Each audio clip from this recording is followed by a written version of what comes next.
महाराज की जय। श्री सद्गुरु महाराज की जय। श्री सद्गुरु महाराज की जय। नमामि अमित ज्ञान रूपं कृपालं अगम बोध दाता सुबुद्धि निधि विशालम् क्षमाशीलयति धीर गंभीर ज्ञानम् धर्म कील दृढ़ समधीर ध्यानम् जगत त्राणकारी अघारी उदारम् भगत प्राण रूपं दयागुण अपारम् नमो सतगुरुम ज्ञान दाता सुस्वामी नमामि नमामि नमामि नमामि नमामि नमामि नमामि नमामि।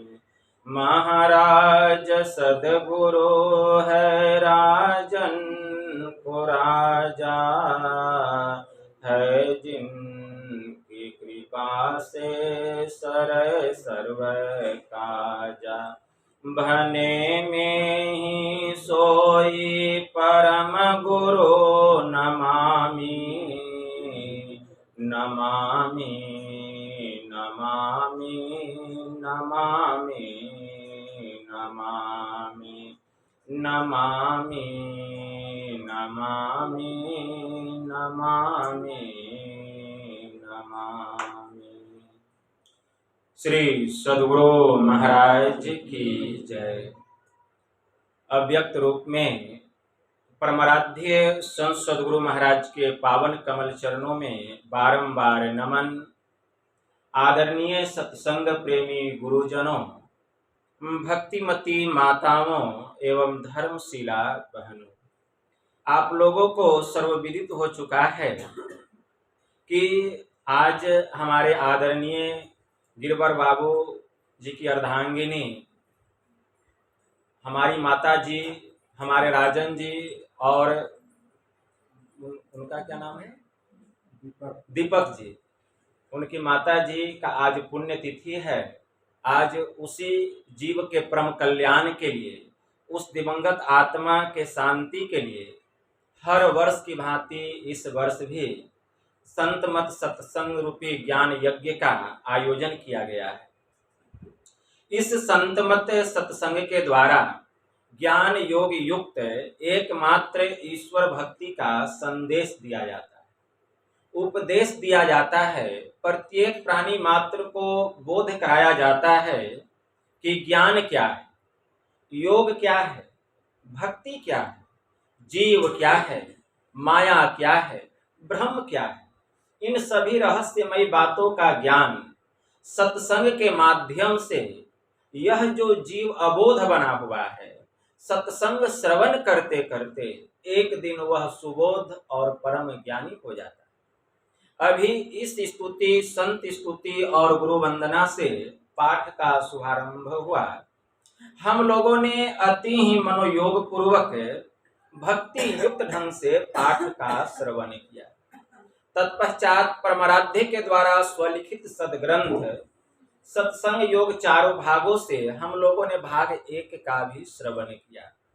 पाठ के क्रम में हम लोग वैदिक मंत्रों को श्रवण कर रहे थे। वेद में मंत्र आया है, वेद भगवान का उपदेश है। अभी हम लोग सुन रहे हैं, वेद भगवान उपदेश कर रहे हैं कि ओम प्रहंसा संस्त्रीपला वग्नो मक्षा माद अस्तंग वृषगना अयासुह अंघोषिनम पवमानम सखायो दुर्मर्षम बाणम प्रवदंती साकम। मतलब इस मंत्र के द्वारा वेद भगवान इस देह में, इस शरीर में बसने वाले कांति स्वरूप, चेतन स्वरूप आत्मा को उपदेश करते हैं कि हे जीवात्माओं, जो उत्तम और अचल समाधि के साधक होते हैं, जिन्होंने कि त्रिगुणादिकों को पार करके दूध में मिले हुए जल को हंस के पृथक पृथक करने के सत्यासत्य निर्णय करने का जिसमें गुण हो, जो अत्यंत तेज से युक्त होकर सब देहों में एक समान ईश्वर के सर्वव्यापक और रमणीय अनाहत नाद को प्रत्यक्ष करने का लक्ष्य करके अपने भीतर में अप्रकट रूप से उस सोम रस को जो योगाभ्यास द्वारा प्राप्त करते हैं, आप सब भी उसका अनुकरण करें।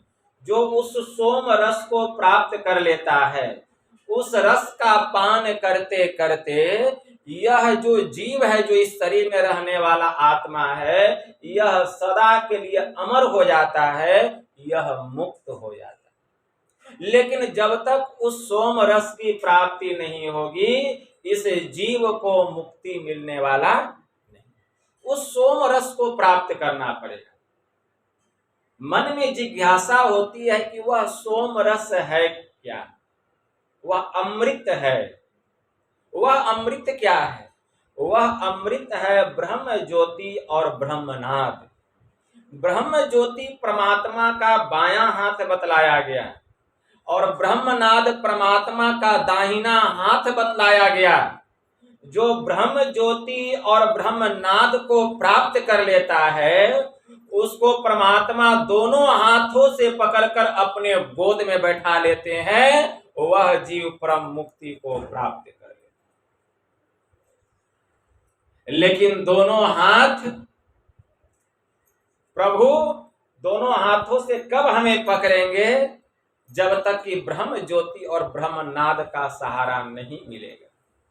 और यह जो ब्रह्म ज्योति है, कोई साधारण ज्योति नहीं है, इसको दिव्य ज्योति कहा गया है। उस दिव्य ज्योति को पाने के लिए दिव्य चक्षु चाहिए। यह तो चमड़े की चक्षु है, जिसको चमड़े की आंख कहा गया है। इस आंख को तो सूर्य के प्रकाश को भी हम ठीक ठीक गौर से नहीं देख पाते, आंखें चौंधिया जाती है। और वह जो दिव्य प्रकाश है, वह जो ब्रह्म ज्योति है, उसको देखने के लिए इस आंख में शक्ति नहीं है, ताकत नहीं है। इसीलिए एक आंख और है, उस आंख का नाम है दिव्य चक्षु। उसी को शिव नेत्र, उसी को त्रिनेत्र कहा गया। भगवान शिव जी ने उस नेत्र को प्राप्त किया था।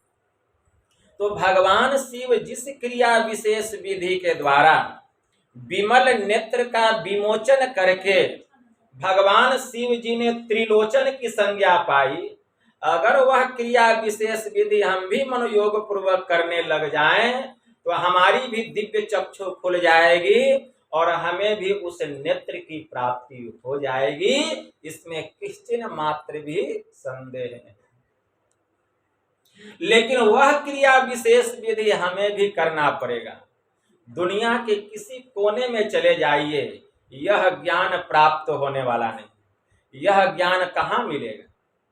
हमारे परमाराध्य ने कहा, जब तक सच्चे और पक्के संत सदगुरु नहीं मिल जाते, लाख सिर पटकते रह जाओगे, अंतर के असली मार्ग का पता चलने वाला नहीं। इसके लिए संतों के शरण में जाना पड़ेगा। संत सब नहीं होते। आज जिसके नाम के पीछे देखिए संत, सब संत हो गए हैं। संत सब नहीं होते। परम संत बाबा देवी साहब ने कहा कि साधु और संत वे कहलाते हैं जो कि इस दुनिया में सीधी और सलामती रवि की चाल को अख्तियार करते हैं और सूरत अर्थात ख्याल से ध्यान करने का उपदेश करते हैं। जिसे चाहे बैठ कर करो या लेट कर करो, उन्हें न तो किसी भी प्रकार के मत और मतांतर की बूझ ही होती है। वैदिक धर्मी, मुसलमान या ईसाई कुछ भी बने रहो, लेकिन अंतर में अभ्यास किए बिना एक दिन भी मत रहो। साधु और संतों का आम उपदेश यह है कि इस आंख से जो कुछ दिखाई देता है, कुल के कुल मायावी और नाशवान है। इसके बाद एक ऐसी जगह है जो कि न कभी पैदा हुई थी, जिसका न कभी नाश होता है, वही सत्य है। जो वहां जाता है क्रिया विशेष विधि के द्वारा तो समझ में आता है, ख्याल में आता है कि यह कुछ है जरूर, लेकिन न तो उसका कोई रंग है, न रूप है, न आकार है, न प्रकार है। लेकिन ख्याल में आता है, अनुभव में आता है कि यह कुछ है जरूर, इसीलिए संतों ने उसे नाम का अधिकारी माना और उसी को कहा ब्रह्म, उसी को कहा परमात्मा, उसी को कहा ईश्वर। अब उसी परमात्मा के अंश हम जीवात्मा हैं। इस आत्मा को उस परमात्मा में मिला देना, यही वास्तविक सत्संग है, यही असली सत्संग है। इस आत्मा को उस परमात्मा में मिला देना और इसके कायदे और दस्तूर के मुताबिक जो लोग अभ्यास करते हैं उसी को साधु कहते हैं। और परमार्थिक बातचीत करने के लिए जहां 10-20 लोग या 10-20 हजार लोग या 10-20 लाख लोग इकट्ठा होते हैं, उसे सत्संग बाहरी कहते हैं। और जिन्होंने कि इस आत्मा को उस परमात्मा में मिला दिया है, ऐसे महापुरुषों को संत कहते हैं। और उसी संतों में कोई एक सतगुरु होते, वही सतगुरु होते। तो संत सब नहीं होते हैं, जिसने कि उस परमात्मा में इस आत्मा को मिला लिया है। महोपनिषद का महावाक्य इस बात को सिद्ध करता है कि भिद्यते हृदय ग्रंथि छिद्यन्ते सर्व संशया क्षीयन्ते परमाकाशे ते यान्ति परमाम गतिम।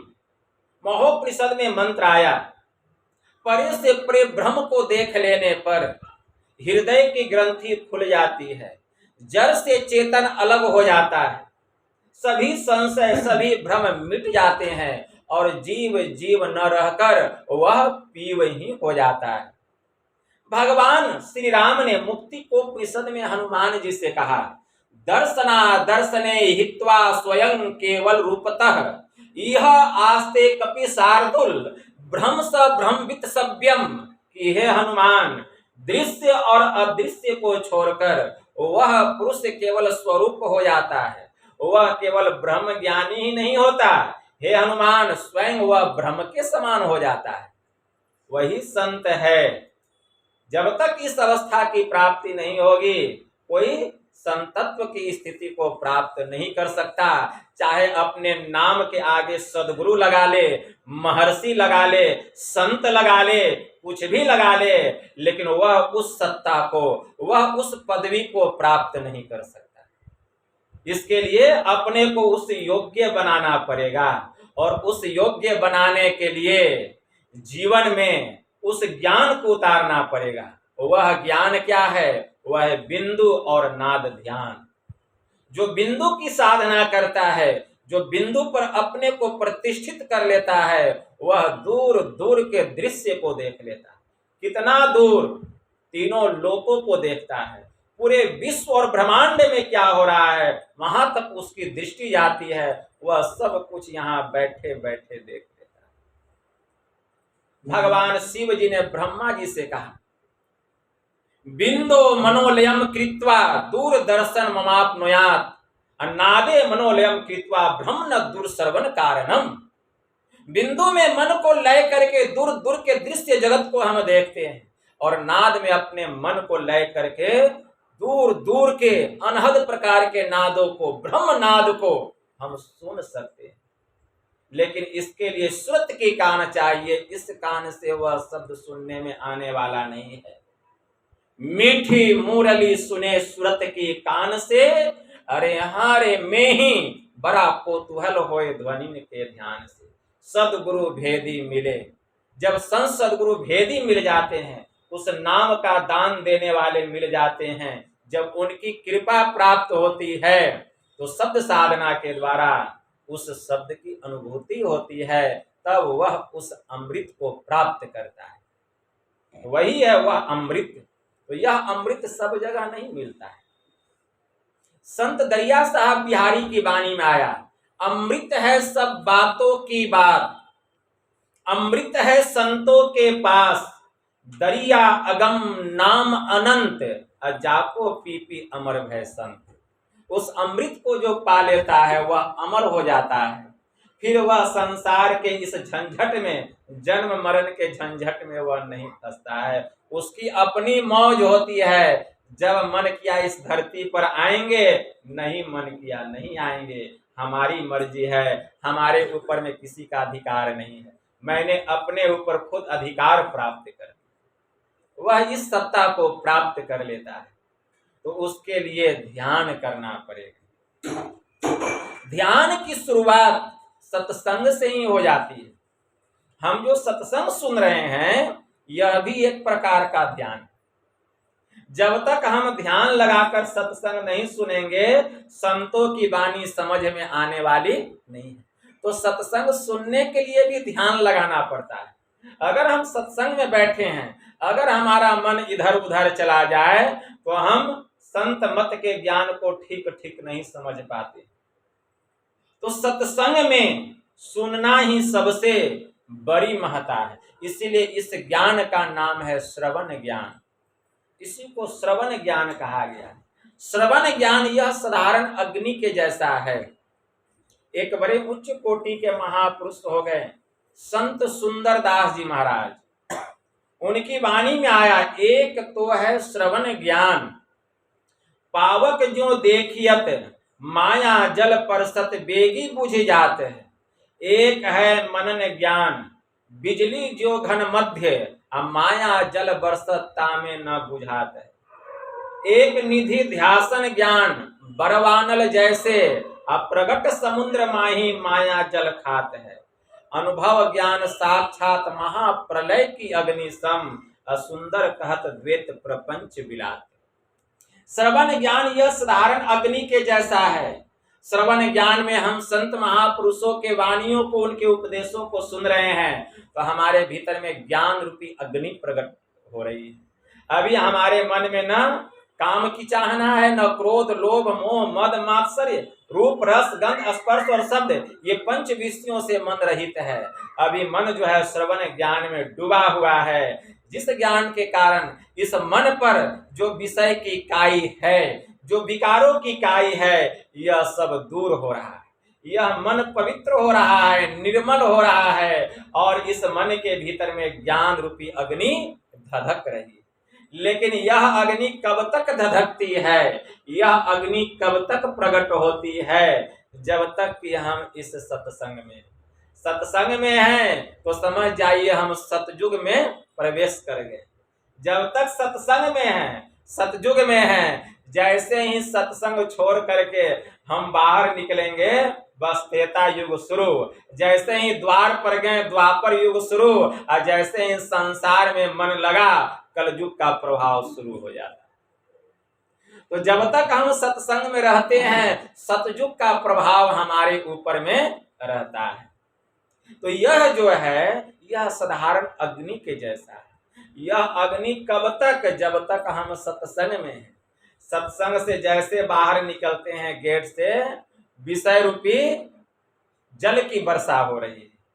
विषय रूपी जल की वर्षा हो रही है। विषय रूपी जल रूप रस गंध स्पर्श और शब्द, यही 5 विषय हैं। ये 5 विषय रूपी विषय की वर्षा हो रही है। कहीं रूप में मन लग गया, तो कभी रस में मन लग गया, कभी गंध में मन लग गया, कभी स्पर्श में मन लग गया। अभी तो भंडारा होगा तो स्वाद में मन लग गया। बस वह विषय रूपी जल की वर्षा हुई, और यह जो ज्ञान रूपी अग्नि प्रकट हुआ, यह बुझ गया।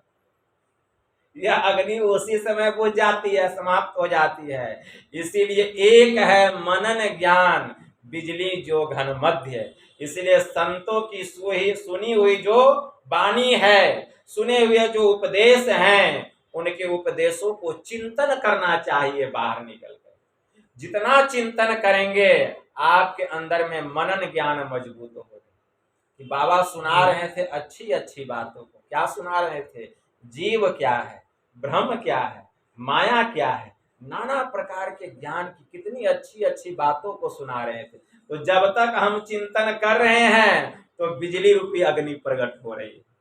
बिजली रूपी अगर अग्नि प्रकट होगी तो कितना भी विषय रूपी जल की वर्षा हो तो बिजली बुझने वाली नहीं है, बल्कि और कड़कती है। जितना वर्षा होता है बिजली और करकराती है, ठीक है ना।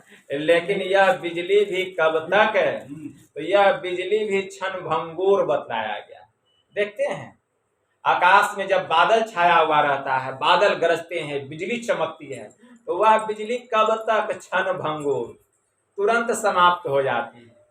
यही है मनन ज्ञान। लेकिन अगर इस अग्नि को और ज्यादा देर तक रखना चाहते हैं तो एक है निधि ध्यासन ज्ञान। यह है बरवानल रूपी अग्नि के जैसा। मतलब जो आप मनन किए बाहर में जा करके, तो आपके अंदर में जिज्ञासा होगी। बाबा इतनी अच्छी बातों को सुनाए हैं कि ब्रह्म की प्राप्ति कैसे होगी, अपना ज्ञान कैसे होगा। चलते हैं कुछ निधि ध्यासन कर लेते। गए एक कमरे में, एकांत स्थान में, आसन लगा दिए, गुरु महाराज के सम्मुख होके एक आसन से बैठ गए। शरीर में जरा सा भी हिल डोल नहीं, हिमालय की जैसे अडिग होकर के। क्यों? क्योंकि बिजली रूपी अग्नि भीतर में प्रकट हो रही है, मनन ज्ञान। और मन में जिज्ञासा है अपना ज्ञान पाने का, मन में जिज्ञासा है ब्रह्म का साक्षात्कार करने का। तो जब हम निधि ध्यासन करने के लिए बैठेंगे, अगर गुरु की कृपा हो जाए, भीतर में कुछ अनुभूति होने लग जाए, हमारा मानस जप ठीक ठीक होने लग जाए, हमारा मानस ध्यान ठीक ठीक होने लग जाए, हमारी दृष्टि सुषुम्ना में जाकर के स्थिर हो जाए, दृष्टि की दोनों धार गुरु की कृपा से मिल जाए, अंधकार का तम का नामो निशान मिट जाए, वह चमचमाता हुआ सितारा में हमारी सुरत प्रवेश करके असंख्य आकाश गंगाओं का जब सैर करने लग जाए, तो समझ जाइए बरवानल रूपी अग्नि आपके भीतर प्रकट हो रही। यह है निधि ध्यासन ज्ञान। बरवानल रूपी अग्नि का क्या काम है? बरवानल कहाँ पाया जाता है? तो यह समुद्र में पाया जाता है। बरवानल एक प्रकार की अग्नि है, वह समुद्र में पाया जाता है और समुद्र के जल का वह संतुलन बना करके रखता है। समुद्र के जल का वह शोषण करता है, समुद्र के जल को बढ़ने नहीं देता है। देखते कितनी नदियां जाकर के सागर में गिरती है। अगर बरवानल रूपी अग्नि सागर में नहीं रहे तो समुद्र का जल स्तर इतना बढ़ जाएगा, यह पूरी दुनिया उसमें समा जाएगी, डूब जाएगी। न हम रहेंगे, न हमारे घर मकान दुकान कल कारखाने रहेंगे, सब उसमें विलीन हो जाएगा। क्यों? क्योंकि यह धरती निकली है कहां से? समुद्र से निकली, और फिर उसी में जाकर के महाप्रलय को प्राप्त कर जाएगी। तो बरवानल रूपी अग्नि है उसके भीतर में, जो इसके जल का शोषण करते रहता है, उसके जल को सोखते रहता है और उसका संतुलन बना करके रखता है। अगर समुद्र में बरवानल रूपी अग्नि नहीं हो तो समुद्र का जल स्तर बढ़ जाएगा। लेकिन बरवानल में भी इतनी क्षमता नहीं है कि वह समुद्र के पूरे जल का शोषण कर सके। समुद्र के पूरे जल का शोषण करने की क्षमता बरवानल में नहीं है। ठीक उसी प्रकार निधि ध्यासन ज्ञान में जो अपने को रखता है, भीतर में कुछ अनुभूति को प्राप्त कर लेता है, तो वह संसार में माया रहित होकर के रहता है। कैसे? जैसे जल में कमल रहता है। जल का स्तर कितना भी ऊपर क्यों न हो जाए, लेकिन उस कमल की पंखुड़ी को छू नहीं पाता है। गुरु नानक देव जी महाराज ने कहा, जैसे जल में ही कमल निराल मुँह, मुर्गाई नरसाने, असुरती सबदी भव सागर उतरिए, नानक नाम बखाने।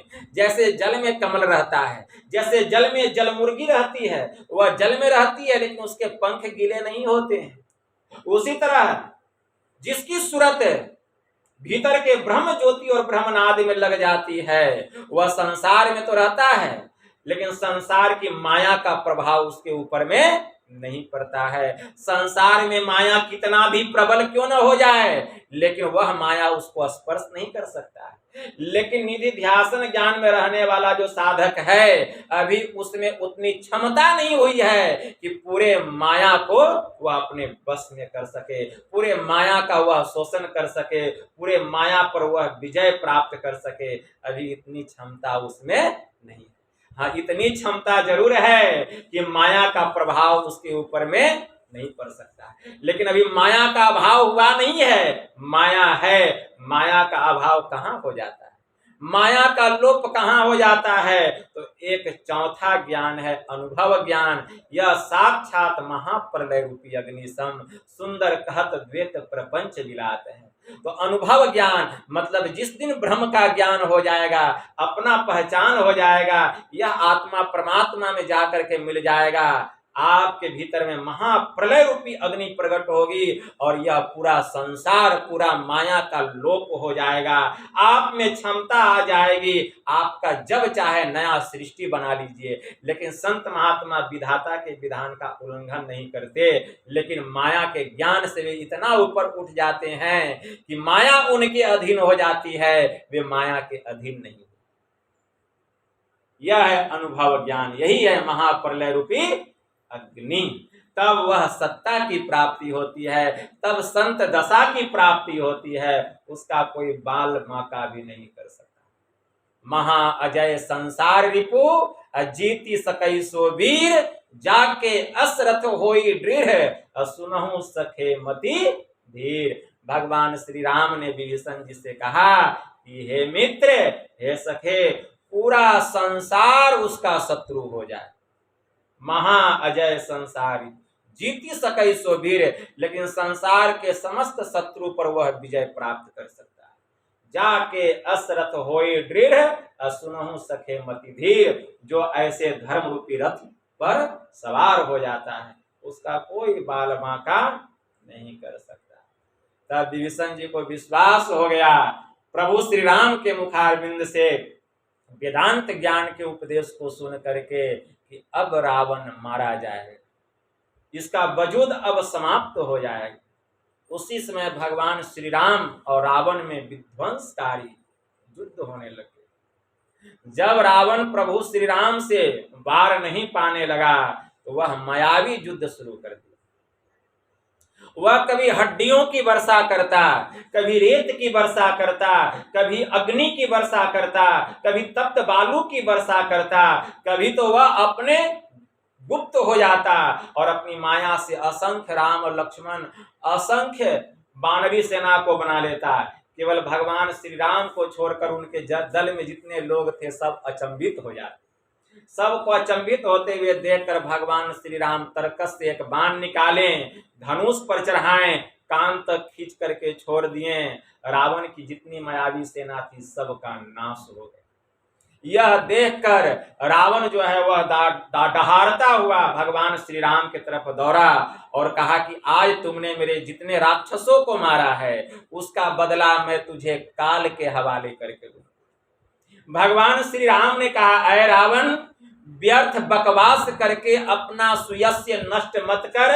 सुन, इस संसार में 3 तरह के लोग होते हैं, जनी कल्पना नासही, नीति सुनही करही क्षमा, संसार मह पुस्त्रिविध, पाटल रसाल पनस समा।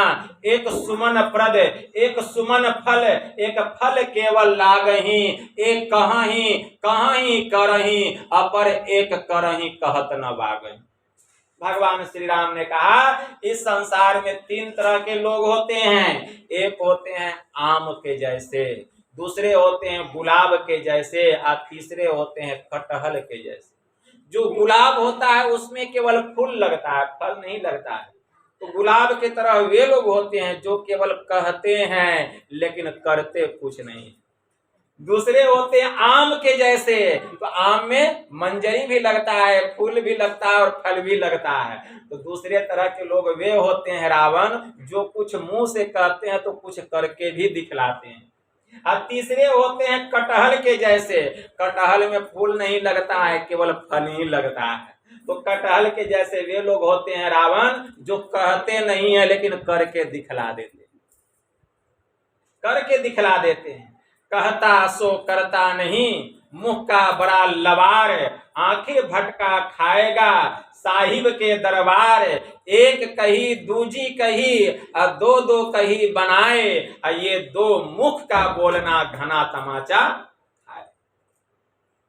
भगवान श्री राम जितने उसकी भुजाओं को काटते, 10 शीश 20 भुजाओं को काट देते, लेकिन फिर से वह 10 शीश भुजाएं 20 उसका हो जाता। इतना मायावी था रावण।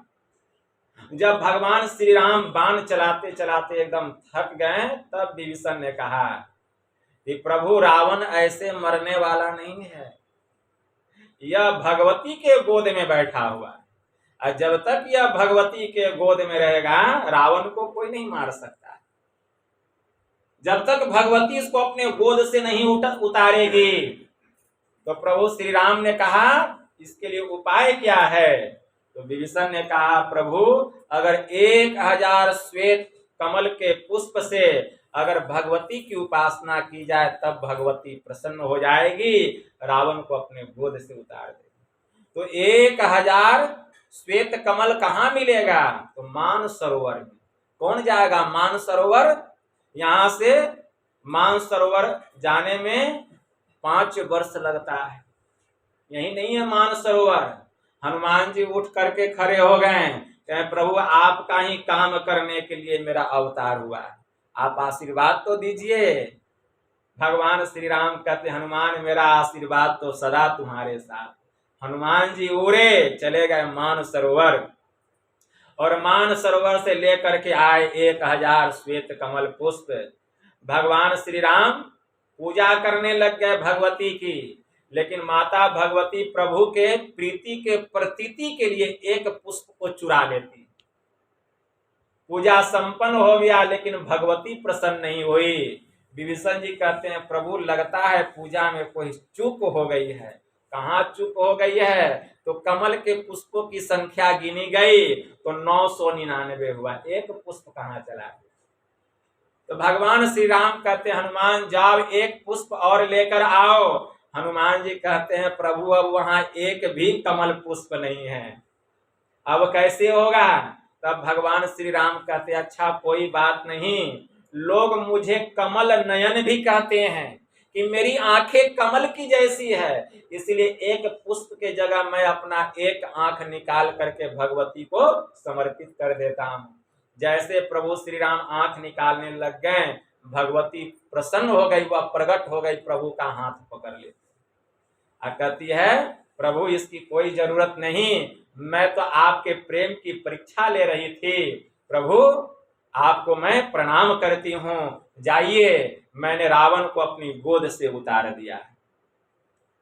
अब फिर जब युद्ध होने लगा, तब विभीषण जी कहते हैं, प्रभु रावण के नाभि में अमृत कलश है, इसीलिए आपको उसके नाभि में निशाना लगाना पड़ेगा, और कहीं तीर लगने से रावण मरने वाला नहीं है। बस भगवान श्री राम तरकस से तीर निकालते हैं, धनुष पर चढ़ाते हैं, निशाना लगा करके नाभि में मारते हैं, रावण चिल्लाता हुआ धरा पर धराम से गिर जाता है, उसका अंत हो जाता है। इसीलिए कहा गया, घर का भेदी लंका ढाए, तब रावण का अंत हो जाता है। वही जब रावण का अंत हुआ तो हम लोग विजयादशमी जैसा पवित्र त्योहार मनाते हैं। इसका मतलब क्या हुआ? अधर्म पर धर्म की विजय हुई, धर्म की जीत हुई। इसलिए धर्म रूपी रथ पर अपने को बैठा करके रखना पड़ेगा। इसके लिए नित्य सत्संग करना पड़ेगा, नित्य ध्यान करना पड़ेगा।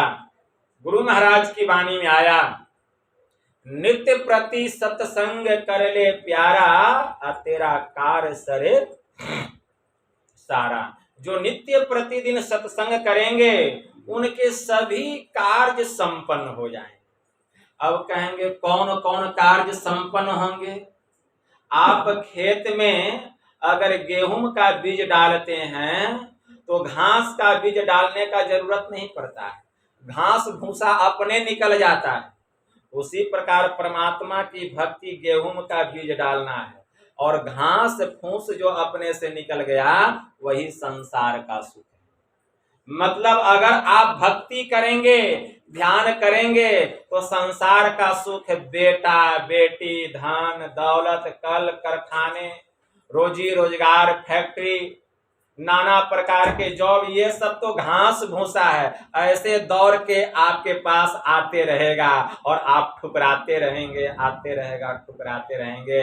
इसके लिए उद्यम करने की कोई आवश्यकता नहीं है। अरे उद्यम तो करने की आवश्यकता है ध्यान में, सत्संग में, इसके लिए आप उद्यम कीजिए, प्रयासरत रहिए। लेकिन जो बिना प्रयास किए मिलने वाला है उसी में हम अपना जीवन लगा देते हैं, लेकिन जो प्रयास करने पर मिलता है उसमें हम अपने मन को नहीं लगाते। इसीलिए इस संसार में हम दुखी रहते हैं, इस संसार में दुखी रहते हैं। ऐसे तो हमारे परमाराध्य ने कहा, अवागमन सम दुख दूजा, है नहीं जग में कोई, इसके निवारण के लिए प्रभु भक्ति करनी चाहिए। संसार में सबसे बड़ा दुख क्या है? बार बार जन्म लेना और बार बार मरना। इससे बड़ा दुख कोई भी नहीं। और इस दुख से छुटकारा पाने के लिए हमें ईश्वर की भक्ति करनी चाहिए। ईश्वर की भक्ति में 3 चीजों की प्रधानता बतलाई गई। वह 3 चीजें क्या है? पहला है स्तुति, दूसरा है प्रार्थना और तीसरा है उपासना। स्तुति मतलब परमात्मा का गुणगान करना, उनकी महिमा का वखान करना। हम लोग नित्य प्रतिदिन स्तुति करते हैं, सब क्षेत्र क्षर अपरा परापर, और अक्षर पार में, निर्गुण सगुण के पार में, सत असत के पार में, सब नाम रूप के पार में। मतलब परमात्मा की बड़ाई करते हैं कि वह परमात्मा ऐसा है, उनका गुणगान करते हैं, उनकी महिमा का वखान करते हैं। यह है स्तुति। दूसरा है प्रार्थना। प्रार्थना का मतलब होता है प्रेम सहित कुछ मांगना, प्रेम सहित कुछ मांगना। हम लोग प्रभु से क्या मांगे? क्या मांगू कछु थिर न रहाई, देखत नयन चलियो जग जाई, 1 लाख पुत 1.25 लाख नाती, जा रावण घर दिया न बाती, लंका सी कोट समुद्र सी खाई, जा रावण की खबर न पाई, आवत संग न जात संघाती, कहाँ भय दल बांधे हाथी, कहे कबीर अंत की बारी, हाथ झारी जो चला जुआरी। तो हम इस संसार में क्या मांगे? कुछ भी रहने वाला नहीं है, कुछ भी संग जाने वाला नहीं है। क्या मांगे? प्रार्थना करते हैं प्रेम सहित कुछ मांगना। प्रभु से हम क्या मांगे?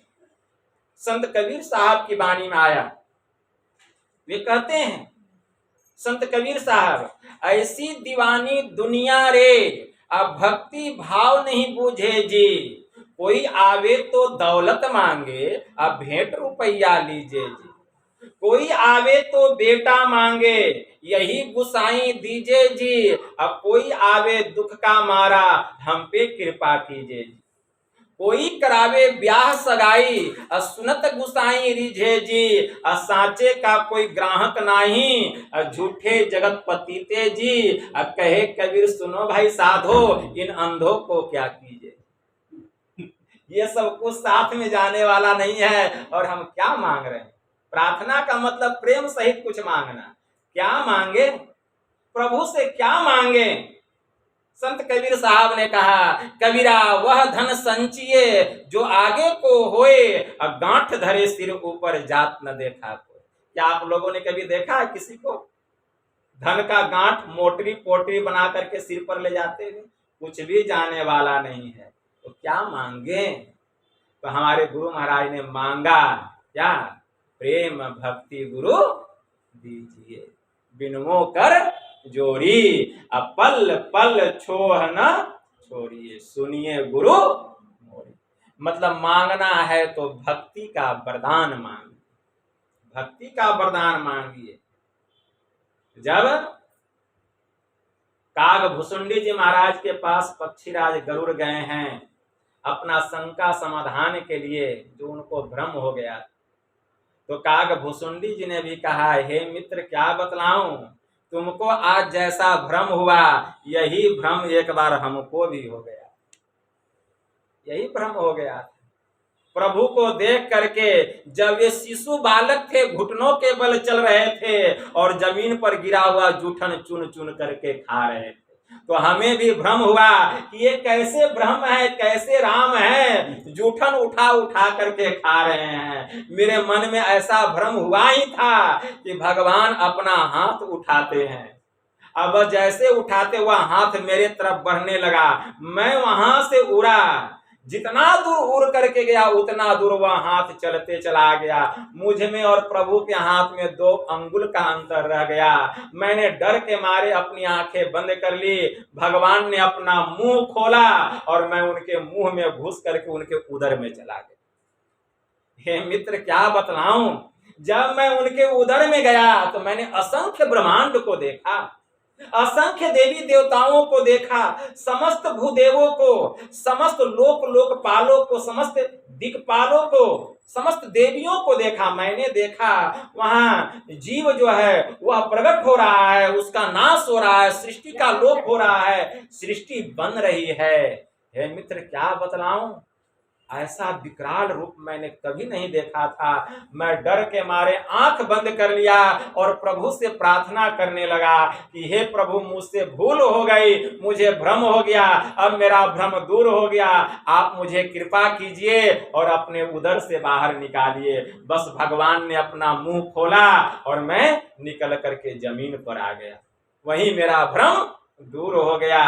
हे मित्र, उसी समय भगवान श्री राम ने मुझसे कहा कि हे काग, आज मैं तुझसे बड़ा प्रसन्न हूं। आज तू जो वरदान मांगेगा वही वरदान मैं तुझे दूंगा। तू अष्ट सिद्धि मांग, 9 निधि मांग, कुबेर का खजाना मांग, जब तक जीना चाहता है उतनी आयु मांग, जिस रूप को तू धारण करना चाहता है वह सिद्धि मांग। तू अगर चाहता है कि मैं कभी बूढ़ा न होऊं, भरी जवानी मांग। हे काग, आज जो तू मांगेगा मैं तुझे सब वरदान दूंगा। हे मित्र, क्या बतलाऊं, भगवान राम के मुखारबिंद से यह सुनकर मैं सोच में पड़ गया। मैं सोच में क्या पड़ गया मित्र, जानते हो कि भगवान सब सुख देने की बात तो बोले, कहें ज्ञान मांग, वैराग्य मांग, जप तप मांग, अष्ट सिद्धि 9 निधि मांग। भगवान ने सब सुख देने की बात कही, लेकिन भक्ति रूपी खजाना किस तिजोरी में उन्होंने छुपा लिया। भक्ति रूपी खजाना देने की बात एक बार भी अपने मुंह से नहीं कही। इसलिए मेरे मन में हुआ कि भगति हीन सब सुख कैसे, लवन बिनु बहु व्यंजन जैसे। भक्ति के बिना समस्त सुख कैसा है। आप तरकारी बनाते हैं, उसमें सब मसाला डाल दीजिए, नमक नहीं डालिए, वह सब्जी स्वादहीन हो जाएगा। इसलिए मैंने प्रभु से कर जोड़ करके कहा कि हे प्रभु, अगर आप मुझे कुछ देना चाहते हैं, अगर इस दास पर इतना प्रसन्न है, तो हे प्रभु आप मुझे भक्ति का वरदान दीजिए।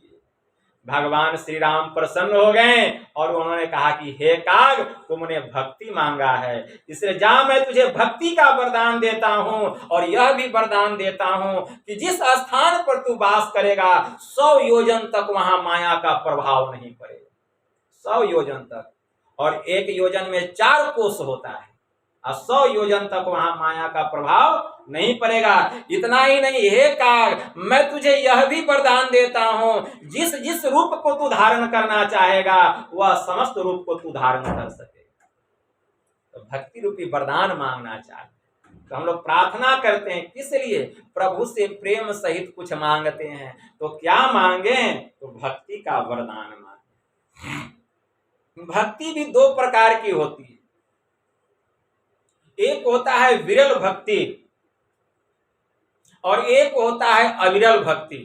विरल भक्ति जिसकी तार बीच में टूटे, फिर जुटे, फिर टूटे, फिर जुटे, उस भक्ति का नाम है विरल भक्ति।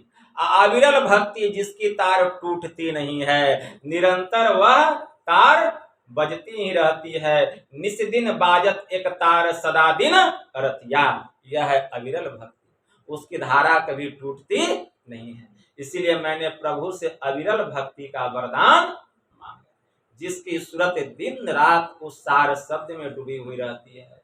आंख बंद रहे या नहीं रहे, मतलब आंख न मुंदो, कान न रुंधो, तनिक कष्ट नहीं धारो, खुले नयन पहचानो, हंसी हंसी सुंदर रूपनी। यह है अविरल भक्ति। शब्द निरंतर में मन लागा, मलिन वासना त्यागी, सोवत जागत उठत बैठत, कबहु न छूटे ऐसी तारी लागी। सोवत जागत उठत बैठत, टुक विहीन नहीं तारा, झिनझिन जंतर निस्दिन बाजे, जम जालिम पचिहारा। यह है अविरल भक्ति। ठीक है ना। वह जीव जीते जी मुक्त दशा को प्राप्त कर लेता है। जब तक इस संसार में रहता है जीवन मुक्त होकर के रहता है, जब इस देह का परित्याग करता है वह सदा के लिए विदेह मुक्त हो जाता है, फिर इस शरीर में वह नहीं आता। उसी का नाम है विदेह मुक्ति। तब परम मुक्ति की प्राप्ति होती है। यह भक्ति की परम प्रकाष्ठा। तो प्रभु से यही वरदान मांगना चाहिए, प्रेम सहित कुछ मांगना। लेकिन प्रभु से कुछ मांगने के पहले प्रभु को प्रसन्न करना पड़ता है। जैसे माता पिता से अगर कुछ लेना हो तो पहले माता पिता का मूड देख लेते हैं कि पिताजी प्रसन्न है कि नहीं, खुश है कि नहीं। उस समय लोग मांगते हैं, और अगर खुश नहीं है तो ऐसा हम क्या करें कि वे प्रसन्न हो जाएं, और जो कुछ हम मांगे वह बोलते ही हमारे मन की बात जान ले और उसको पूरा कर दें। तो इसके लिए परमात्मा को प्रसन्न करना पड़ेगा, खुश करना पड़ेगा। उनको कैसे खुश करेंगे, प्रभु को कैसे प्रसन्न करेंगे परमात्मा को? आर्य धर्म के प्रवर्तक स्वामी दयानंद सरस्वती जी महाराज, उनकी वाणी में आया कि हे प्रभु, तुमको मैं कैसे प्रसन्न करूं, कैसे खुश करूं। वे एक भजन गाते हैं, अजब हैरान हूं भगवान, तुझे कैसे रिझाऊं मैं, ना कोई वस्तु ही है ऐसी जिसे सेवा में लाऊं। करूं किस तोर अवगाहन, तू मौजूद है हर जहां में, निरादर है तुझको बुलाने में अगर घंटी बजाऊं। तुम ही हो मूर्तियों में, अब तुम ही व्यापक हो फूलों में, भला भगवान पर भगवान को कैसे चढ़ाऊं। लगाना भोग क्या तुमको, ये भी अपमान करना है, जो सारे जग को खिलाता है उसको कैसे खिलाऊं मैं।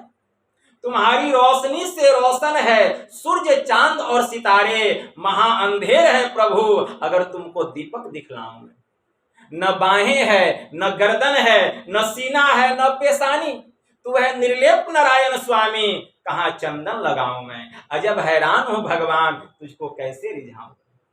वह परमात्मा ऐसा है, उसको कैसे रिझाएंगे, उसको कैसे प्रसन्न करेंगे। तो गुरु नानक देव जी महाराज ने कहा, ऐसी सेवकु सेवा करे, जिसका जीव तीसु आगे धरे, सूचे भारे साचू समावे, बिरले सूचाचारी, तंते पौप्रम तंतु मिलाइया नानक सरनी।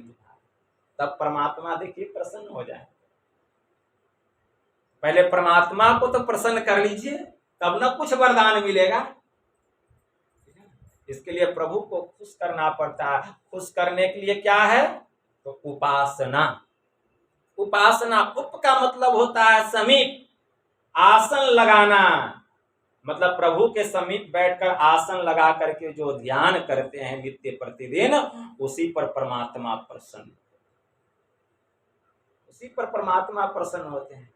यह क्या, जब गए तब वरदान मांग लिए, पहले उनको खुश तो कीजिए। इसके लिए उपासना है, इसके लिए ध्यानाभ्यास करना पड़ेगा। ध्यान को 4 भागों में बांटा गया। स्थूल सगुण साकार ध्यान पहला, दूसरा सूक्ष्म सगुण साकार ध्यान, तीसरा सूक्ष्मतर सगुण निराकार ध्यान, और चौथा सूक्ष्मतम निर्गुण निराकार ध्यान। यही 4 प्रकार का ध्यान। पहला है स्थूल सगुण साकार ध्यान, जो हम मानस जप करते हैं, जो हम मानस ध्यान करते हैं, इसको स्थूल सगुण साकार ध्यान कहा गया। इसको स्थूल सगुण साकार उपासना भी कहा गया। मानस जप और मानस ध्यान, मानस जप और मानस ध्यान ये स्थूल है, सगुण है और साकार है, मतलब इसमें रंग है, रूप है, आकार है, प्रकार है, तो साकार है। ये पहला ध्यान हुआ। इस ध्यान में अगर आपका मन लग जाए, अगर हमारा मन लग जाए मानस जप और मानस ध्यान में, तब दूसरा ध्यान है सूक्ष्म सगुण साकार ध्यान। मतलब सूक्ष्म है, वहां सगुण भी है और साकार भी है, मतलब उसमें रंग रूप आकार प्रकार भी है। तो सूक्ष्म सगुण साकार ध्यान क्या हुआ? वह है बिंदु ध्यान। बिंदु ध्यान यह सूक्ष्म है, सगुण है, यहां भी गुण है, क्योंकि जो बिंदु में प्रवेश करता है वह प्रकाश मंडल में जाता है और वहां भी रंग रूप है, लेकिन वह दिव्य है, दिव्य रंग रूप है, सूक्ष्म है, लेकिन वहां भी आकार है, वहां भी प्रकार है, वहां भी लोक है, लोकांतर है, लेकिन वह सूक्ष्म है, वहां भी सगुण है और वहां भी साकार है। यह बिंदु ध्यान।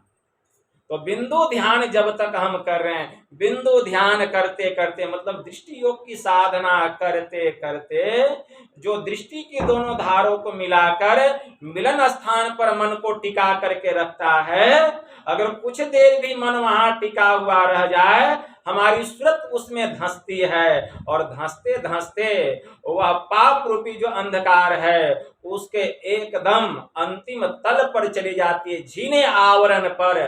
अब ऐसा लगता है कि अब जो है उजाला होगा, अब उजाला होगा। जैसे रात का जब अंत होने लगता है तो देखिएगा उजाला दिखाई देने लगता है, उषा काल का समय हो जाता है, तब दृष्टि की दोनों धार जा करके मिलती है और उस सूक्ष्म बिंदु में, उस तम रूपी बिंदु में, उस श्याम कंज में दृष्टि की दोनों धार जाकर के टकराती है, वह खिड़की खोलती है और हम सीधे अंधकार से प्रकाश मंडल में चले जाते, प्रकाश मंडल में चले जाते। जब हम प्रकाश मंडल में जाते हैं तो सूक्ष्म सगुण साकार उपासना में हम कुशल हो जाते हैं, हम प्रवीण हो जाते हैं, हम अंधकार से प्रकाश मंडल में चले जाते हैं। यह प्रकाश मंडल भी दो भागों में बांटा गया है। एक है अंधकार मंडल, यह अंधकार संसार के जैसा नहीं है, इस अंधकार में दिव्य दिव्य चीजें दिखाई देती है, इस अंधकार में भी बड़ा ही मनोहर सब दृश्य दिखाई देता है, असंख्य आकाश गंगाओं का दर्शन होता है, आसमान में चारों तरफ इंद्रधनुषीय रंग दिखलाई देते हैं, हर प्रकार जगमगाता हुआ, चमचमाता हुआ, झिलमिलाता हुआ ज्योति दिखाई देता है, 5 मंडलों का प्रकाश दिखाई देता है, सहस्त्र दल कमल ज्योति करे झलमल, त्रिकुटी में सूर्य उदय। गुरु महाराज की वाणी आए। तब जब हम उसके केंद्र पर चढ़ाई करते हैं, केंद्र क्या है उसका? त्रिकुटी महल। तब हम दिन के भाग में प्रवेश करते हैं। जो दोपहरे रवि गगन छाई, तासो उजास भया जगमाई। जैसे ही दिन का भाग प्रारंभ होता है वह सूर्य एकदम नारंगी के समान दिखाई देता है। जैसे जैसे सूरज और ऊपर चढ़ती है, दोपहर के भाग में प्रवेश करती है, सूर्य बीच आकाश में दिखाई देता है। उस समय जो अमृत की वर्षा होती है, कौन सा अमृत? प्रकाश रूपी अमृत, वह सीधे हमारे सूक्ष्म शरीर पर पड़ता है, सीधे सूक्ष्म शरीर पर पड़ता है। उस त्रिकुटी सूर्य ब्रह्म का प्रकाश हमारे ऊपर जब पड़ता है, समस्त पाप ताप संताप पुण्य सब जल करके राख हो जाता है। यह जीव परम पवित्र हो जाता है, शुद्ध हो जाता है, निर्मल हो जाता है। तब तीसरा ध्यान यह स्थूल सगुण नहीं, सूक्ष्म सगुण नहीं, यह सूक्ष्मतर सगुण निराकार ध्यान। सूक्ष्मतर है लेकिन सगुण है, लेकिन निराकार है, यहाँ किसी प्रकार का आकार प्रकार नहीं है। यह कारण मंडल और महाकारण मंडल की साधना। कारण मंडल और महाकारण मंडल की जो साधना है, इसी को सूक्ष्मतर कहा गया, सगुण कहा गया, क्योंकि यहाँ भी गुण है। कारण मंडल में और महाकारण मंडल में यहाँ भी गुण है। कारण मंडल से विकृति उत्पन्न हुई है गुण में, और महाकारण मंडल में तीनों गुण सम अवस्था में रहता है, बराबर अवस्था में रहता है। इसीलिए इसको जरात्मिका मूल प्रकृति मंडल कहा गया, इसीलिए इसको सूक्ष्मतर कहा गया, सगुण कहा गया। क्यों? यहाँ भी गुण है, लेकिन निराकार कहा गया, इसको साकार नहीं कहा गया। क्यों? यहाँ किसी भी प्रकार का रंग रूप नहीं है, यहाँ किसी भी प्रकार का आकार प्रकार नहीं है, इसलिए इसको सूक्ष्मतर सूक्ष्मतर सगुण निराकार ध्यान का है। तो यहां पर जो हमारी साधना होती है यह सूक्ष्मतम सगुण निराकार उपासना, निराकार ध्यान यहाँ होता है। और जब हम योगिक क्रिया के द्वारा, शब्द साधना के द्वारा कारण और महाकारण मंडल को पार करके जब चैतन्य अवस्था को प्राप्त करते हैं, जब केवल्य अवस्था को प्राप्त करते हैं, जब जड़ मंडल को पार करके अपने निज मंडल में जाते हैं, मतलब केवल्य मंडल में जाते हैं, तब वहां की जो साधना है उसको कहा गया सूक्ष्मतम, साकार नहीं, निर्गुण निराकार। यह अंतिम ध्यान है, यह सूक्ष्मतम है, यह निर्गुण है, यह निराकार है। मतलब यहाँ किसी प्रकार का गुण नहीं है, ये त्रय गुणातीत मंडल है, तीनों गुणों से रहित मंडल है। यह हमारा निज मंडल है जो इस मंडल में चढ़ाई करता है।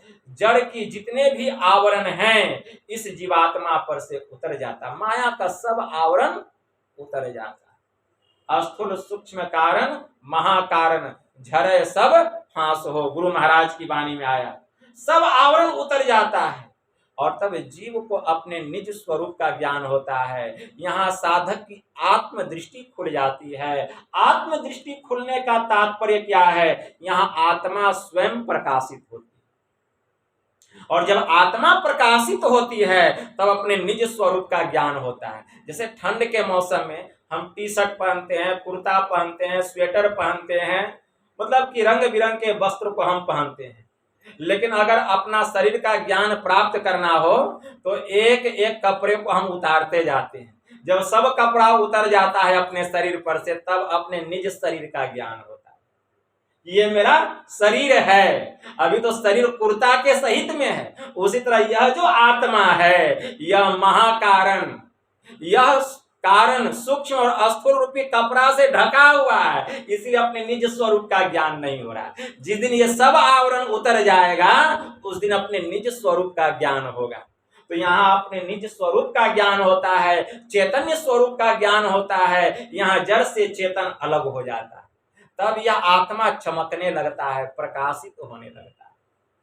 इस आत्मा में इतना प्रकाश है कि यह एक सूर्य कौन कहे, लाख सूर्य निकल जाए उसका जो प्रकाश होगा हमारी आत्म ज्योति के सामने यह तुच्छ नजर आएगा, फीका नजर आएगा। हमें इतना प्रकाश है, लेकिन उस प्रकाश को प्रकट करना पड़ता है, तब यह आत्मा प्रकाशित होती है। और यही प्रकाशित आत्मा से उस ब्रह्मनाद की अनुभूति होती है।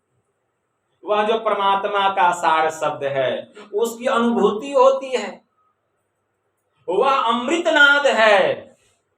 अमृतनाद में एक मंत्र आया, अघोषम अव्यंजनम अस्वरम च अकंठ ताल ओष्ठम अनासिकम च अरेफ जातम उभ्योष्ट वर्जितम यदक्षरम नक्षरते कदाचित।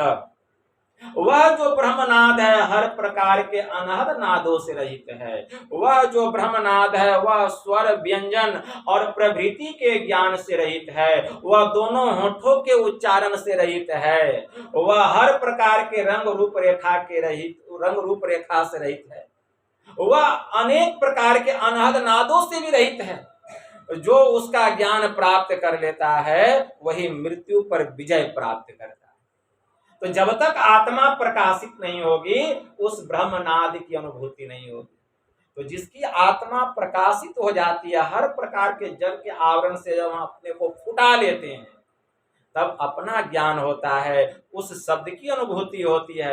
एक बार उस शब्द की अनुभूति हो जाए वह शब्द अपनी ओर खींच लेता है। जैसे लोहे के पास चुंबक रख दीजिए, लोहे को चुंबक अपनी ओर खींच लेता है। इसलिए संत कबीर साहब ने कहा, चुंबक सत शब्द है भाई, चुंबक शब्द लोक ले जाई, लई निकारी होखे नहीं पीरा, सत शब्द जो बसे शरीरा, यही बड़ाई शब्द की जैसे चुंबक भाई। संत कबीर साहब कहते हैं, बिना शब्द नहीं उबरे केता करे उपाय, आदि नाम पारस है मन है मैला लोह, पर सत ही कंचन भया छूटा बंधन मोह, कोटि नाम संसार में अताते मुक्ति न होए, आदि नाम जो गुप्त मत बूझे बिरला कोई। वह ऐसा शब्द है, वही शब्द वही ब्रह्मनाद सूरत को खींचकर कहाँ लेके चला जाता, जहां से वह आया था। वह ब्रह्म से आया था। इस सूरत को, इस चेतन आत्मा को, इस अंश को वह शब्द अंशी में परमात्मा में मिला देता है। फिर हम प्रभु प्रभु हम एक ही होई, द्वंद्व और द्वैत रहे नहीं कोई, मैं ही ऐसी आरती कीजिए, अब भव में जन्म बहुरी नहीं लीजिए। फिर इस संसार में आने जाने का जो झमेला है वह झमेला समाप्त हो जाता है। मुंडकोपनिषद में एक मंत्र आया, यदा नद्या स्यंदे अस्तं गच्छन्ति नाम रूपे विहाय तथा विद्वान नाम रूपाद्विमुक्तः प्रात परम पुरुषमुपेति दिव्यम। जैसे निरंतर बहती हुई नदियां जब अपने नाम रूप का परित्याग करके सागर में जाकर मिल जाती है, उसकी संज्ञा नदी की नहीं सागर की हो जाती है। गोस्वामी जी ने लिखा, सरिता जल जल निधि मह जाई समाई, हो ही अचल जिमी जीव हरि पाई। जैसे नदी सागर में जाकर के मिल जाती है, उसकी संज्ञा सरिता की नहीं सागर की हो जाती है। उसी प्रकार जो जीव ब्रह्म में जाकर के मिल जाता है, उसकी संज्ञा जीव की नहीं ब्रह्म की हो जाती है। अहम ब्रह्मस्मि, मैं ही ब्रह्म हूं, इस दशा को वह प्राप्त कर लेता है, इस स्थिति को वह प्राप्त कर लेता है। यही है अंतिम साधना, यही है अंतिम साधना, सूक्ष्मतम निर्गुण निराकार ध्यान।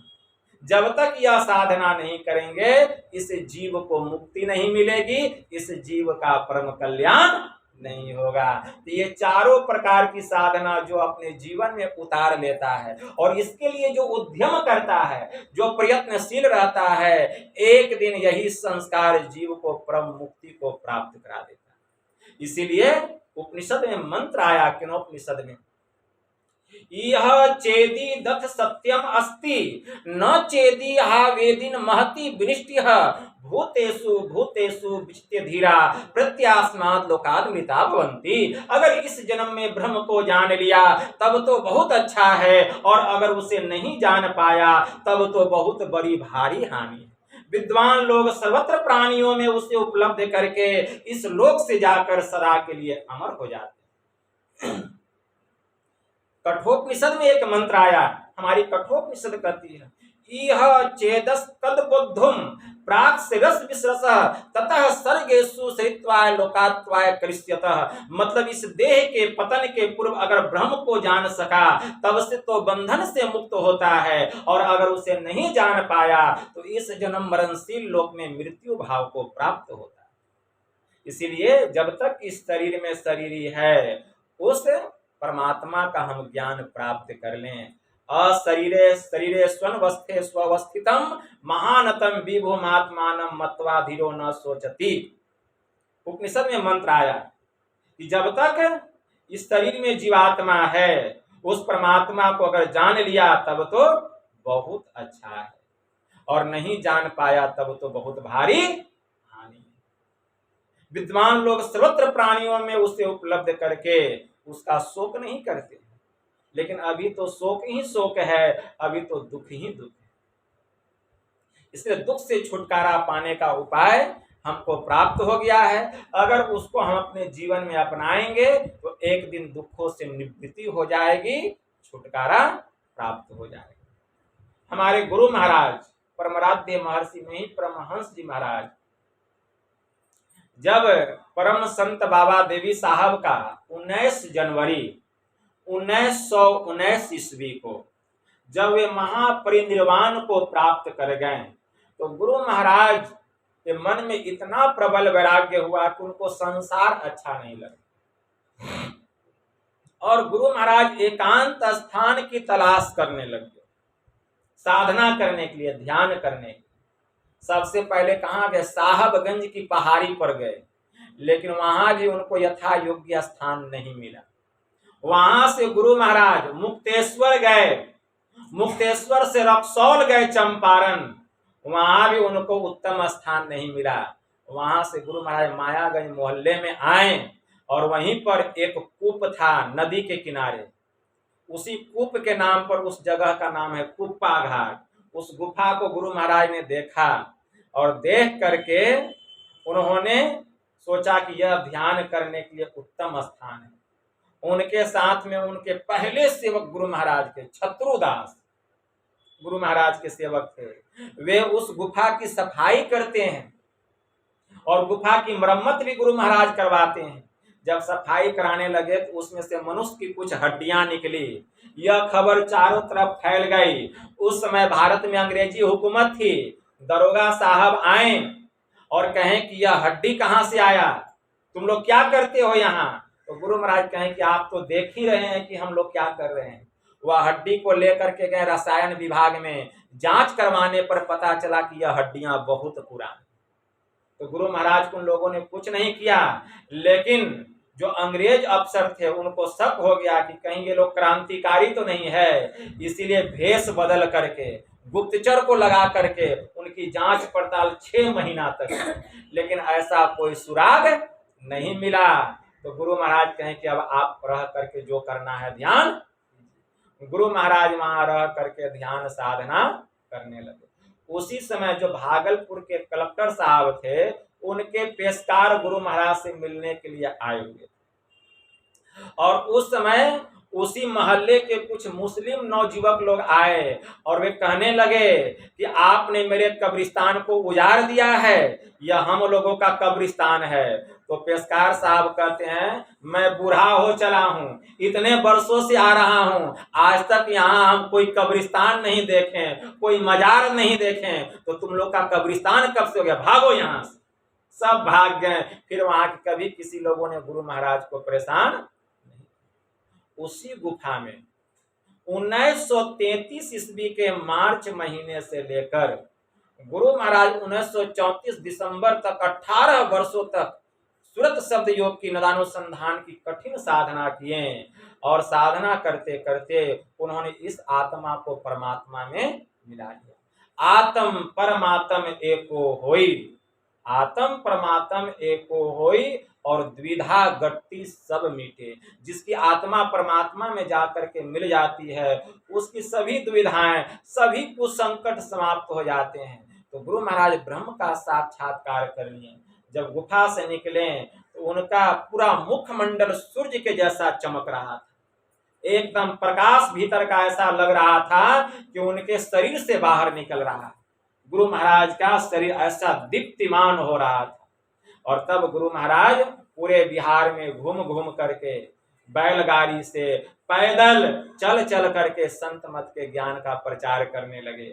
और देखिए आज ऐसी स्थिति है कि बिहार ही नहीं, पूरा भारत ही नहीं, पूरे विश्व में गुरु महाराज के ज्ञान का डंका गुजरा। यह है ज्ञान, संत मत का सार ज्ञान, यह सार साधना। यह ज्ञान कहीं खोजने पर भी नहीं मिलेगा, ऐसा यह ज्ञान है। गुरु महाराज कहने की कृपा किए, लाया हूं तूफान से किश्ती निकाल कर, इस ज्ञान को रखना मेरे बच्चों संभाल कर। अब कितना हम संभाल के रखे हैं वो तो हमसे अच्छा कोई दूसरा नहीं जान सकता। तो जो इस ज्ञान को अपने जीवन में उतार लेगा वह कभी दुखी नहीं रहेगा। जो दिया बुझा हुआ है वो दूसरे को क्या जलाएगा। जो जला हुआ दीपक ही किसी और को जला सकता है। तो जिसको खुद ज्ञान नहीं है दूसरे को क्या ज्ञान देगा। इसलिए पहले ज्ञान को प्राप्त करना पड़ेगा, तभी हम किसी को ज्ञान दान कर सकते हैं। इसलिए गुरु नाम है ज्ञान का, शिष्य सीख ले सोए, अज्ञान मर्याद जाने बिना गुरु और शिष्य न कोई। तो कहने के लिए बहुत बात है। समय भी 1 घंटा से ऊपर हो गया, 1 घंटा सवा घंटा हो गया। यही थोड़ा सा आप लोगों की सेवा में कहा। बस इतना ही कहकर मैं गुरु महाराज के श्री चरणों में प्रेम पुष्प समर्पित करते हुए अपनी वाणी को यहीं विश्राम देता हूँ, विराम देता हूँ।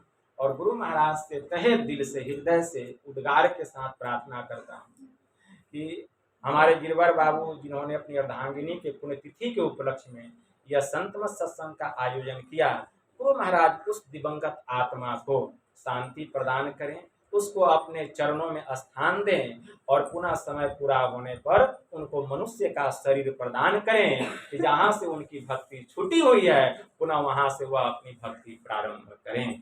बोलिए प्रेम से श्री सद्गुरु महाराज।